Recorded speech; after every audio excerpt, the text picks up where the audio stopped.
Si tu gères une entreprise de cake design, de biscuits décorés, de pâtisserie ou tout autre projet sucré, tu sais à quel point c'est important d'être présent sur les réseaux. Mais soyons honnêtes, il y a des jours où on ne sait tout simplement pas quoi publier. Aujourd'hui, je vais te partager des stratégies concrètes, des astuces simples et même des templates de contenu pour t'aider à sortir de ce fameux blocage créatif. Alors, attrape ton café et on plonge dedans, tous ensemble. Bienvenue sur Sucre et compagnie, le podcast où on parle business, mais avec beaucoup de sucre et zéro culpabilité pour les calories. Moi, c'est Sandra Major, votre alliée dans l'univers des entrepreneurs sucrés. Que vous soyez cake designer, pro des cupcakes, magicienne des macarons ou artiste du cake pop, je suis là pour vous aider à faire lever votre business sans levure chimique promis. Au menu, du marketing qui donne envie, des astuces pour chouchouter vos clients, des conseils d'organisation pour éviter de finir en debout sur les montagnes de sprinkles. Bref, tout ce qu'il vous faut pour que votre entreprise soit aussi irrésistible que vos créations. Alors enfile ton tablier, attrape ta boisson préférée et c'est parti pour un nouvel épisode de Sucre et compagnie.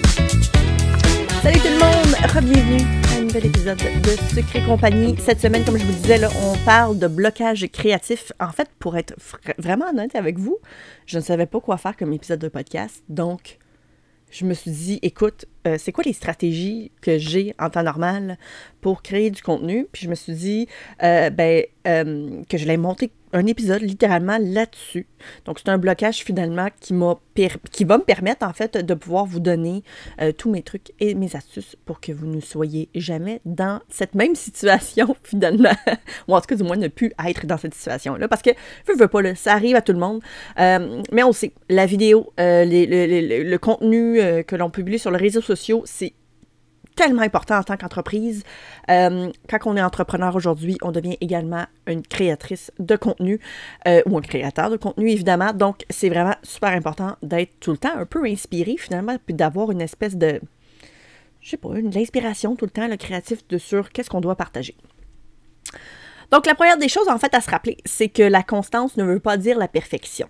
Ah, je le sais. On aimerait donc pouvoir faire que des publications qui ont du bon sens, léchées, aucune erreur, tout propre, mais ce n'est pas le cas et il faut se l'admettre et non seulement, mais il faut se rendre à l'évidence, en fait, que c'est probablement impossible. Donc, tu n'as pas besoin d'inventer quelque chose de révolutionnaire à chaque post, de un. Ce qui compte, c'est d'être constant, humain et en lien avec ta marque. Donc, en fait, ça doit te ressembler, tout simplement. Quand tu n'as pas d'idée, pense à, de un, est-ce que je peux réutiliser quelque chose que j'ai déjà fait? Donc, la récupération. Moi, j'appelle ça du recyclage. Je recycle énormément de contenu. Tu sais, on va pas se le cacher, là. Il y a des fêtes qui reviennent souvent. Je pense entre autres à la Saint-Valentin. Je pense entre autres à Noël, évidemment. Donc, ils reviennent à chaque année. Là. Ça change pas.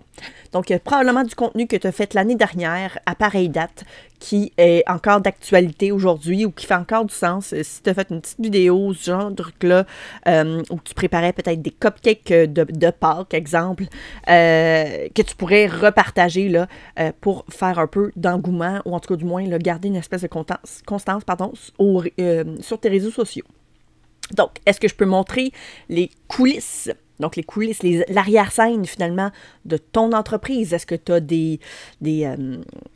pas nécessairement des partenaires d'affaires, mais est-ce que tu as des employés? Est-ce que, genre, ils font des trucs coquettes? Je sais pas, moi, y a-tu comme une espèce de je sais pas, quand tu emballes une commande ou ce genre de truc-là. Donc, tout ça peut se montrer.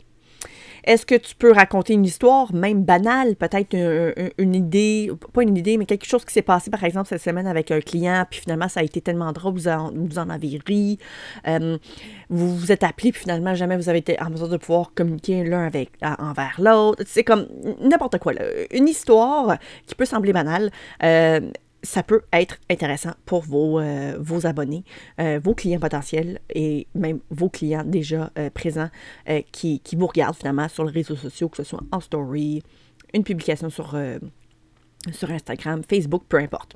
Donc, pour te donner un exemple, tu as livré un gâteau cette semaine, même si tu n'as pas eu le temps de filmer un Reels, tu peux faire un post avec une anecdote sur la commande ou un petit avant-après, par exemple, genre quand il n'est pas glacé jusqu'à après quand il soit glacé, ce genre de truc-là.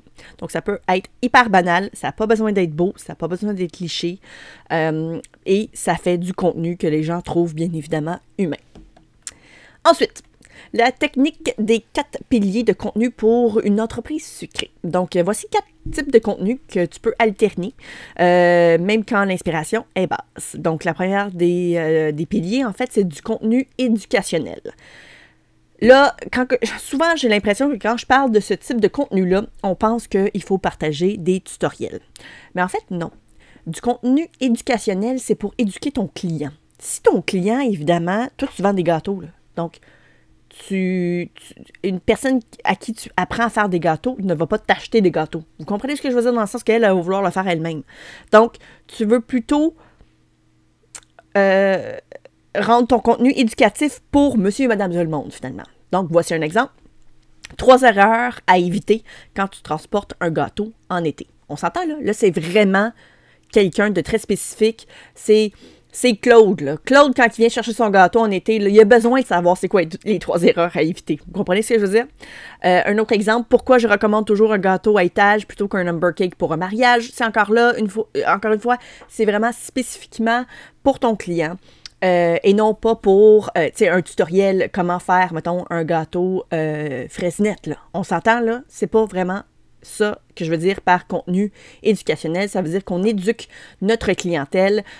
C'est comme un 2 en 1. Donc, non seulement ça te crée du contenu, mais en plus, tu peux vraiment éduquer ton client pour qu'il puisse comprendre ton prix, la valeur de ta marchandise, la valeur de ton service et tout ça. Donc, vraiment, c'est quelque chose qui, honnêtement, vous devez absolument faire. Ensuite, les coulisses et la vie d'entrepreneur. Donc, on ne va pas se le cacher, là.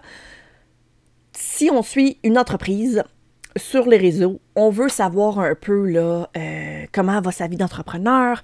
Ça peut être bien évidemment des choses... Puis ça n'a pas besoin d'être lourd, là. T'sais, on n'a pas besoin de dire « Ah, mon Dieu, je sais pas moi... » Tu sais, des fois, ça peut tomber un peu dans de la nuisance, en fait, d'essayer de parler un peu de sa vie, d'entrepreneur. Mais c'est pas du tout ce qu'on essaie de faire ici. C'est plutôt, par exemple... Voici comment je gère mes livraisons le week-end. Puis là, t'expliques, par exemple, ton processus. Mettons, comment tu t'es organisé, là. Bon, OK, garde telle place en premier parce que ça va sur ma route, etc. Tu sais, tout ça, là, ça devient genre un peu éducatif aussi en même temps, mais c'est également quelque chose qui est... comment je pourrais dire? C'est comme du entertainment, en quelque sorte. Donc, ça peut vraiment devenir intéressant. Puis c'est tout le temps le fun de savoir aussi un peu, là, la vie, tu sais, derrière. C'est parce qu'il est un humain, mais tu es également un entrepreneur. Donc, c'est le fun de voir, là, comme derrière, là, tout ce qui se passe. C'est un peu comme les coulisses, finalement. Puis, ce que vous voyez pas quand je prépare une commande de 200 biscuits, puis là, mais c'est comme le bordel, le chaos derrière là, la caméra, évidemment. Tu sais, on fait une petite vidéo toute cute pour Instagram, puis finalement, derrière, c'est le chaos. Il y a des biscuits absolument partout. Ça peut être hyper humoristique également. Donc, moi, pour vrai, là, l'humour... Sur Internet, ça pogne tout le temps. Donc, vraiment, là, si jamais vous pouvez le faire, puis si jamais vous avez comme l'espèce de naturel, si on veut, le comique, utilisez ça à votre avantage. Ensuite, l'autre pilier, c'est les témoignages et les résultats clients. En fait, la réaction de ta cliente, par exemple, quand elle va avoir vu son gâteau. Si jamais c'est quelqu'un que vous connaissez bien, vous pouvez lui demander d'avance, est-ce que je peux te filmer, mettons, quand tu vas réagir, par exemple, à la découverte de ton gâteau, ce genre de truc-là. Sinon, évidemment, le screenshot des messages, en message, privé ou même par courriel, c'est généralement là un best-seller. Il n'y a jamais personne, je vous dirais, qui vend autant qu'un client satisfait. Parce que même si la personne ne la connaît pas, c'est comme cet individu-là qui vient d'être vraiment satisfait par rapport à ton service ainsi qu'à ton produit, c'est toujours rassurant. Tu sais, on ne va pas se le cacher, là. Si tu vas sur Amazon présentement, puis tu vas sur une boutique particulière, un produit en fait plutôt, puis tu vas voir les reviews, on fait tout ça. On veut tout voir. Est-ce que c'est 4 étoiles, 5 étoiles? Si jamais c'est très bas, on veut quand même aller voir. Est-ce que c'est parce que, genre, je sais pas moi, pour X raison, finalement, les gens qui ont acheté ça savaient juste pas c'était quoi, ou comment l'utiliser, ou peu importe. Mais on va toujours voir les témoignages, on veut toujours savoir ce que les gens en pensent. Donc, les avis là, des clients, c'est vraiment du bonbon, c'est de l'or en barre, comme on appelle en bon québécois. Donc, gardez-les, gardez vos messages, partagez-les également, parce que ça vaut... Tu sais, comme au niveau de votre contenu, là, ça peut être sous forme de, évidemment, de vidéo. Jamais la personne est vraiment, là, comme correcte, ou en tout cas, du moins, là, comment je pourrais dire ça? Elle est à l'aise de se faire filmer pendant sa réaction. Ou, si jamais ce n'est pas le cas, bien évidemment, c'est quelque chose que vous pouvez partager également, donc en story, comme je disais, ou même en publication, sans souci. Ensuite, le dernier pilier, c'est le contenu personnel et de la connexion humaine. Donc là, ça va être plus comme des affaires... moi, j'ai tendance à en faire quand même pas mal en story sur Instagram ainsi que Facebook, des trucs un peu plus humains, genre ta boisson préférée du moment, une petite galère drôle, ta playlist que tu utilises, là, mettons sur Spotify, là, quand tu décores tes biscuits, tes gâteaux. Ça, les gens aiment bien ça parce qu'on t'identifie à ce moment-là comme une humaine, évidemment. Puis on peut aussi, les gens vont peut-être pouvoir s'associer davantage aussi à toi. Tu sais, comme par exemple, moi, je suis une très grande buveuse de café. Je pense que si tu regardes souvent mes stories sur Instagram, tu le sais. je bois beaucoup de café. Ben, je bois beaucoup de café. En fait, je vous avoue, là, j'ai nettement réduit ma consommation de café parce qu'à un moment donné, l'anxiété, il pouvait juste plus le prendre. Donc, voilà. Tu sais, ça rend les gens accessibles. Tu sais, le fait de partager une anecdote ou tu sais, mettons, c'est la fête de mes enfants, je vais vous partager un peu, fête de mes sœurs, ma sœur, elle m'a fait un gâteau d'anniversaire, là, récemment, j'ai partagé, évidemment, en story, parce que je voulais vous partager mes petits moments, mes petites fiertés ou mes petits bonheurs, tu sais, des petites affaires comme ça. Donc, évidemment, j'ai comme un petit poil, les gens, évidemment, puis ça, je sais que je l'ai déjà dit, mais je tiens quand même à le mentionner. Les gens n'achètent pas juste un produit. Ils achètent toi. Ils achètent, en fait, la personne derrière le logo, derrière le titre, derrière tout ça. Donc, voilà, c'était les 4 piliers, finalement, de contenu. Ensuite, un autre petit truc, c'est de garder un bol à idées toujours prêt. Donc, quand tu es en inspiration, là, quand tu as de l'inspiration, là, tu dois tout prendre en note. Du genre, il y a une nouvelle tendance là, présentement sur TikTok, je pourrais faire telle affaire. Entre toi puis moi, demain matin, là, après avoir bu ton café, là, puis tu vas avoir dormi, là. Oublie ça, tu te souviendras plus c'était quoi ton idée. Et non seulement ça, tu trouveras peut-être plus la vidéo que tu devais recréer ou peu importe. Là. Donc, tout ça, là, ça va finir par devenir un peu le bordel finalement dans ta tête. Donc, c'est super important sur ton téléphone, peu importe un carnet, n'importe quoi. Là. Peu importe ce que tu utilises finalement pour garder une certaine forme d'organisation dans ta vie. Moi, c'est mon téléphone. J'ai une application qui s'appelle Todoist où j'ajoute... C'est littéralement une poubelle pour mon cerveau. Ça fait en sorte que je prends une idée. Puis évidemment, ce n'est pas juste par rapport à ça, là. C'est par rapport à plein de choses que je dois faire. Ah oui, il faut que j'envoie tel courrier à telle personne. Je vais l'écrire. Parce que sinon, je vais oublier. Ça crée du stress. Ça devient comme un peu bordelique, comme je te disais, dans ta tête. Ça crée de l'anxiété. C'est pas ce que tu veux. Puis, bien évidemment, après ça, on n'a plus une maudite idée de qu'est-ce qu'on voudrait faire. Puis, dans le fond, ce qu'on sait pas, c'est que finalement, si on aurait écrit toutes nos inspirations, on aurait probablement une dizaine de trucs là, à réaliser là, cette journée-là, finalement. On s'entend. Donc, chaque fois qu'un client te pose une question, note-la. Chaque fois qu'on te fait un compliment, note-les. Chaque fois que tu vis une situation un peu drôle ou même frustrante, ça peut devenir du contenu. Donc, tout ce qui va se passer dans ta journée, c'est toutes des potentielles choses que tu peux également partager.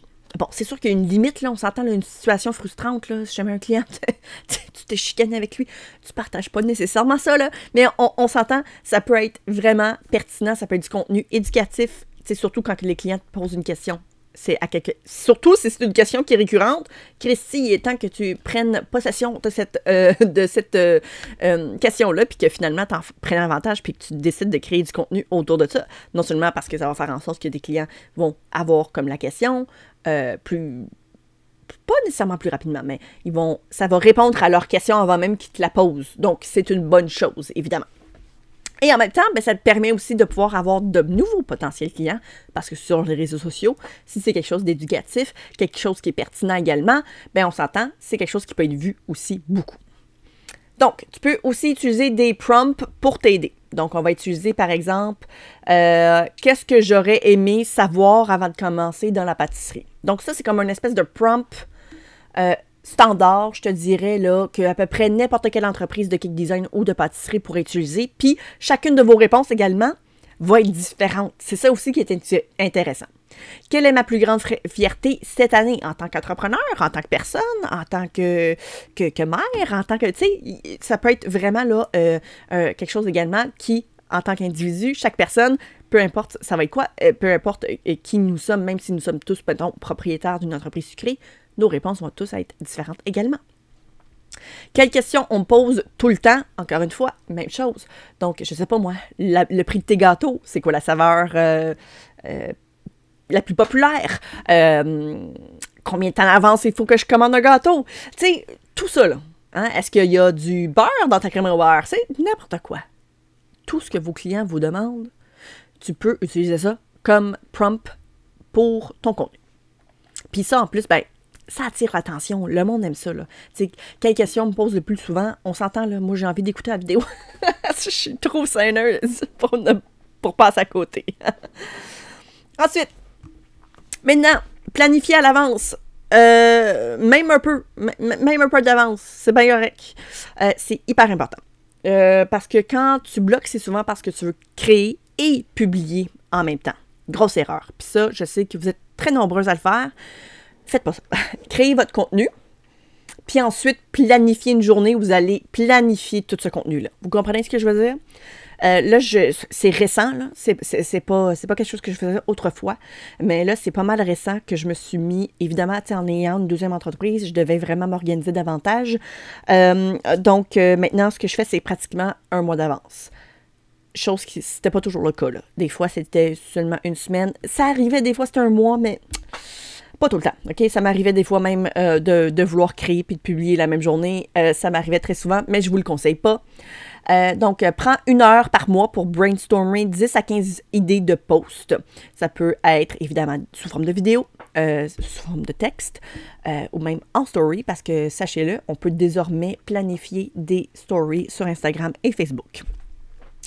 Même si tu ne les développes pas tout de suite, en fait, c'est que tu vas te créer en fait une banque d'idées qui va te sauver beaucoup de temps lors de tes journées où tu auras justement soit pas d'inspiration ou la journée que tu te dis, OK, ben regarde, je vais planifier, mettons, 2-3 vidéos cette journée-là. Fait que là, tu peux aller piger finalement là, dans cette fameuse boîte à idées, finalement, dans ton to-doist, entre autres. Mais idéalement, là, c'est aussi de se planifier une journée où tu décides, OK, c'est aujourd'hui que je planifie mon mois entier de création de contenu. Puis là, évidemment, ben là, tu vas pouvoir planifier, ben pas planifier, mais utiliser les vidéos que tu vas avoir faites un peu plus tôt, ainsi que toutes tes idées de publication par écrit. Puis à ce moment-là, tu peux les planifier là, au courant de ton mois.